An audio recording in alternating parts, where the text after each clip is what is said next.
এইটাই তো মনে থাকে না। তো আমি তোমাদেরকে কিছু ইজি ট্রিক্স বলে দিচ্ছি যেটা থেকে তোমরা এটা মনে রাখতে পারবা। দেখো, হাইড্রা ভালগারিস। তো হাইড্রা ভালগারিস এখানে দেখো, এটা বর্ণহীন হতে পারে, হলুদ হতে পারে, বাদামি হতে পারে, বা হলুদ বাদামি হতে পারে। তো বিভিন্ন কালার, মাল্টিপল কালার। দেখো মাল্টিপল বর্ণ চেঞ্জ করে, তাহলে এটা কি একটু ফাজিল জিনিস, একটু ভালগার জিনিস না? তাহলে মাল্টিপল থেকে মনে রাখবো ভালগার। তো ভালগার থেকে মনে রাখবো কি ভালগারিস। ঠিক আছে? এই মাল্টিপল কালার চেঞ্জ করে এর জন্য নাম মনে রাখবা একটু ভালগার টাইপের।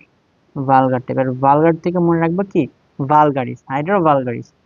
এরপর দেখো, একটা হচ্ছে বাদামি বর্ণের। আমরা জানি বাদাম থেকে কি পাওয়া যায়, অয়েল বা তেল পাওয়া যায়।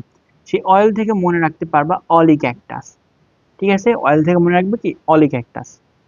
তাহলে একটাই তো বাদ থাকে, সেটা হচ্ছে হাইড্রা ভিরিডিসিমা। তাহলে এটা কোনো ছন্দ ছাড়া এমনি মনে রাখতে পারবা। আর যদি চাও না ভাই এটারও আমার দরকার,